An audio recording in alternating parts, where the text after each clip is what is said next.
Tasmanian politicians are set to receive a 22% pay hike, despite the government's opposition, after Upper House lawmakers voted to approve a decision by Tasmania's Industrial Commission. This raises a critical question. Why is this pay raise happening when the government wants to stop it?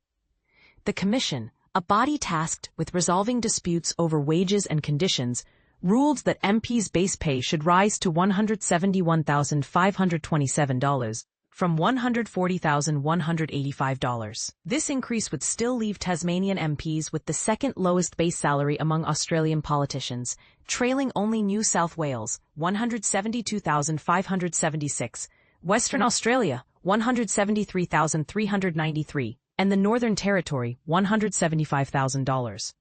Premier Jeremy Rockliff's pay would jump to nearly $369,000, a nearly $68,000 boost, while ministers would earn $291,597.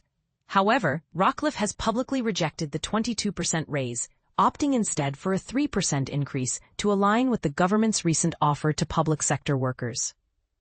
He argued the decision was out of step with community expectations, highlighting a growing divide between political leaders and the public. But here's where it gets controversial. The government's attempt to block the raise failed in the Upper House, with Labour and all 8 independent MPs choosing to accept the Commission's recommendation. The motion lost 4-10, meaning the pay increase will take effect immediately and be backdated to July 1st. This outcome sparks debate. Should politicians have the final say on their own salaries? Proponents of the raise argue it reflects fairness. Labour's Sarah Lovell called the process a necessary step for democracy, emphasizing that letting MPs decide their pay would undermine public trust. Independent Beck Thomas added, if nurses or paramedics hadn't received raises for 7 years, there would be outrage and strikes. This is unacceptable. On the flip side, some lawmakers warn against letting the Commission dictate pay. Independent Meg Webb suggested that MPs who disagree with the raise could simply donate the extra money to charity, stressing that the decision should be about fair pay for all Tasmanians, not personal gain. The government's stance remains firm.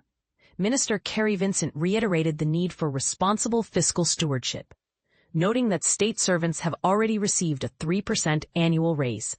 The Greens, who opposed the pay increase, echoed this call for systemic change, arguing that the current system is broken and needs reform.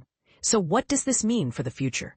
Is this a win for transparency or a sign of political dysfunction? The answer may depend on how Tasmania balances its values of fairness, accountability, and fiscal responsibility. What's your take? Share your thoughts in the comments below.